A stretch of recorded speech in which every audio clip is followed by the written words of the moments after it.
আমাদের জনির বাবার যে করুণ বর্ণনা, তার আসলে চোখে পানি রাখা খুব কঠিন।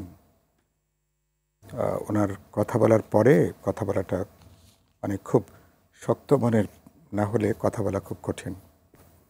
তো আজকে তো বিশ্ব মানবাধিকার দিবস, মায়ের ডাকের আজকে সরোয়ার্দী উদ্যানে যে কর্মসূচি ছিল, সেখানে এরকম সহস্রাধিক যারা গুমের শিকার হয়েছেন, খুনের শিকার হয়েছেন, এক্সট্রা জুডিশিয়াল কিলিংয়ে যারা মারা গেছেন, অসংখ্য পরিবার, এরকম করুণ একটা আর্তনাদ। তো এগুলো খুবই মর্মান্তিক, এটা বললেও কম বলা হবে। আমরা তো রাষ্ট্র গঠন করি নাগরিকদের হেফাজতের জন্য, তাদের জানমালের নিরাপত্তা তারা বিধান করবে, এটা একটা বোঝাপড়ার মধ্য দিয়ে। রাষ্ট্রের কোনো নাগরিক যদি যে কোনো অপরাধ করুক না কেন, এখানে আইনজীবী আছেন, আপা নিশ্চয়ই আরও ভালো বলবেন।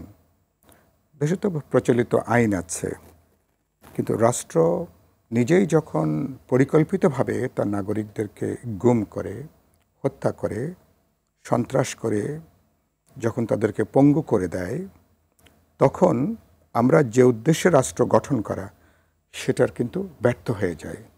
তখন রাষ্ট্র কার্যত মানুষের আশ্রয়ের ভরসার জায়গা না হয়ে এটা পুরোপুরি একটা রিপ্রেসিভ, একটা কোয়ার্সিভ একটা অ্যাপারেটাসে, দমনমূলক, বর্বর, নির্যাতনমূলক একটা সংস্থা বা একটা প্রতিষ্ঠানে এটা পর্যবেসিত হয়।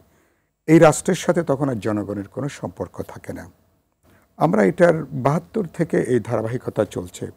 আপনি নিশ্চয়ই জানেন যে আমাদের প্রথম বিচার বহির্ভূত গুরুত্বপূর্ণ হত্যাকাণ্ডের শিকার কমরেড সিরাজ শিকদার। তারপর থেকে যদি দেখেন এ পর্যন্ত ৫৪ বছরে হাজার হাজার মানুষ বিনা বিচারে হত্যাকাণ্ডের শিকার হয়েছেন। আপনি একটু আগে যে পরিসংখ্যান যেটা আপনি বললেন, মাত্র গত ১৫ বছরের যে পরিসংখ্যান, ১,৯২৬ জন, প্রায় ১,৯২৬ জন তারা বিচার বহির্ভূত হত্যাকাণ্ডের শিকার।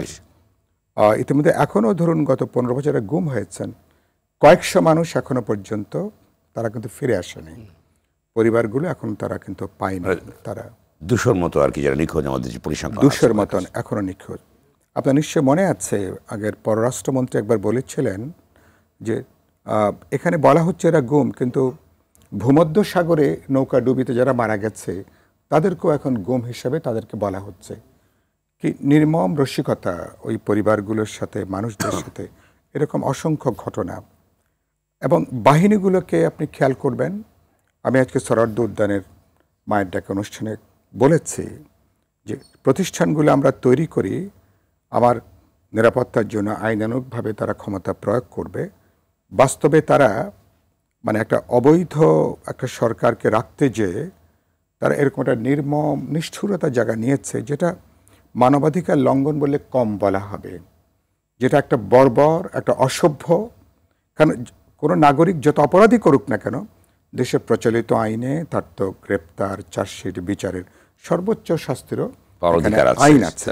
কিন্তু রাষ্ট্র যখন আমাকে বলে যে আপনি আইন নিজের হাতে আপনি তুলে নেবেন না, যখন নাগরিকদেরকে যখন সবক দেয়, উল্টো যখন আমি দেখি দশকের পর দশক ধরে রাষ্ট্র নিজের ঠান্ডা মাথায় পরিকল্পিতভাবে তার নাগরিকদেরকে হত্যা করছে, তাদেরকে গুম করছে, এবং পরিবারগুলোর হাজার পরিবারের যে আর্তনাদ, যে মর্মান্তিক তাদের যে মানে কান্না, তো সে জায়গাটা সেখানে যেটা বলছি যে এরকম। এবং এই বাহিনীগুলোর ক্ষেত্রে আপনি খেয়াল করবেন ১৫ বছর তো গেছে, গত ৪ মাসে আমি আপনার অনুষ্ঠানের মাধ্যমে আজকে আমি যারা যদি কেউ দেখে থাকেন, যারা নীতি নির্ধারকরা, যারা ফিজিক্যালি যারা এগুলোর সাথে যুক্ত, এদের ৯০-৯৫% এখনও ধরাছোঁয়ার বাইরে।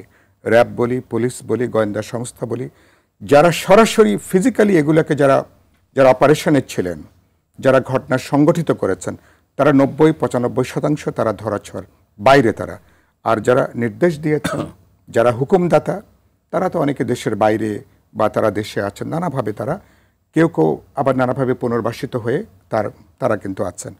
প্রথমত আমি যেটা বলতে চাই, এটা এবারকার অভ্যুত্থানের পরে একটা খুব গুরুত্বপূর্ণ কথা, যেটা রাষ্ট্র তার কোনো নাগরিককে, তার কোনো রাজনৈতিক বিশ্বাস, ধর্মীয় বিশ্বাসের জন্য কোনো নাগরিককে রাষ্ট্র তার অধিকারে কোনো বৈষম্য করার সুযোগ নেই। এভাবে গুম, খুন, ক্রসফায়ারের মধ্যে টানার কোনো সুযোগটা নেই। আমরা ইতিমধ্যে একটা কমিশন গঠন হয়েছে গুমের ব্যাপারে। আমি জানি না এই কমিশন কিভাবে কাজ করছে, কবে নাগাদ কমিশনের এগুলো শেষ হবে, কিন্তু যেটা গুরুত্বপূর্ণ রাষ্ট্র, যেমন গতকালকে দেখলাম যে নিজের মানে অর্থাৎ সিভিলিয়ান ড্রেসে কাউকে কোনো নাগরিককে গ্রেপ্তার করতে পারবে না। অনেক আইন আছে, কিন্তু আমি বাস্তবে দেখছি আইনের কোনো কার্যকারিতা জায়গাটা নাই। আমি যেটা খুব পরিষ্কার বলতে চাই, আমরা এরকম একটা রাষ্ট্রের জন্য আমরা মুক্তিযুদ্ধ করি না, এরকম রাষ্ট্রের জন্য আমরা দীর্ঘ গণতান্ত্রিক সংগ্রাম করিনি। এবারকার যে অভ্যুত্থানের একটা খুব গুরুত্বপূর্ণ জায়গা, যেটা প্রত্যেকটা ঘটনার বিচার করার প্রশ্ন আছে। আমার এখানে জুলাই আগস্টের যে ঠান্ডা মাথায় পরিকল্পিত গণহত্যা, মুক্তিযুদ্ধের পরে সবচেয়ে বড় গণহত্যা, 16 বছরে যে অপরাধগুলো সংগঠিত হয়েছে, গুম খুনের যে ঘটনাগুলো সংগঠিত হয়েছে, প্রতিটা ঘটনা আমি মনে করি আলাদা করে একটা উচ্চ পর্যায়ে তদন্ত কমিশন করে, যারা কোনো রাজনৈতিক পক্ষপাতের বাইরে যেয়ে তদন্ত করবে, অপরাধীদেরকে চিহ্নিত করবে, আইনের আওতায় আনবে এবং তাদেরকে আইনানুগ দৃষ্টান্তমূলক শাস্তির ব্যবস্থা করবে। রাষ্ট্র যদি এই পথে যদি হাঁটতে না পারে, তাহলে কিন্তু এই রাষ্ট্রেরও কিন্তু কোনো ভবিষ্যৎ নেই। আমি বাক্যটা শেষ করি। আয়নাঘরের কথা আমরা শুনেছি, আমি আজকে বলেছি 4 মাস পার হয়েছে। আয়নাঘর সম্পর্কে এখনও সরকারের কাছ থেকে যারা সংশ্লিষ্ট, যাদের বিরুদ্ধে আঙ্গুল তোলা হয়েছে, নাগরিকরা জানেন, তাদের ব্যাপারে এ পর্যন্ত কোনো শ্বেতপত্র আমরা কিন্তু পাইনি। কিন্তু কোথায় আয়নাঘর কারা করেছে, কারা, তার 2-1জনকে গ্রেপ্তার করা হয়েছে, কিন্তু এ পর্যন্ত আমি নাগরিক হিসাবে আমি কি জানি যে আয়নাঘর কি শুধু ঢাকাতে ছিল না, দেশব্যাপী ছিল, মানে কোথায় কি হয়েছে। আর এখানে রিমান্ডের নামে আপনি যাদেরকে গুম হচ্ছে তাদের পরিবারগুলো কি অসহায় অবস্থাটা, বছরের পর বছর সরকারি অফিস, পুলিশ, আদালত করে করে তারপরে যেটা যেতে হয়েছে। ভাই যে কথাটা বললেন, শুধু রাজনৈতিক বিষয়, একটা রাজনৈতিক দল করে বলে আপনি এখানে যা খুশি করবেন, আপনি যে কোনো নাগরিককে আপনি মেরে ফেলবেন, আপনি তো বিরোধী দল করে বলে যদি এটা যদি চলতে থাকে, তাহলে এটা তো কোনো, এটা একটা অসভ্য বর্বর একটা এটা আফ্রিকা তো এখন এরকম একটা অবস্থাতে নাই। মানে এই আপনি বলতে চাইছেন যে অবস্থা থেকে অবশ্যই উত্তরণ দরকার। এটাকে আমরা বিদায় দেব, আমরা অনেক কিছু বিদায় দেব, তার মধ্যে এটা খুবই গুরুত্বপূর্ণ। রাজনৈতিক বিশ্বাস দল করার জন্য, মতাদর্শের জন্য কাউকে এভাবে ধরো আর মারো, আপনি এটা কিন্তু করতে পারেন না। যদি এটা করতে চান তাহলে বলে দেন যে আমার থানা পুলিশ দরকার নাই, আমার আইন আদালত দরকার নাই, আমার সংবিধান, আমরা একটা মগের মূল্যকে আমরা ফিরে যাচ্ছি, আমরা এখানে যা খুশি করব। তো এরকম একটা নৈরাজ্য মগের মূল্যকের জন্য মুক্তিযুদ্ধ করি নাই।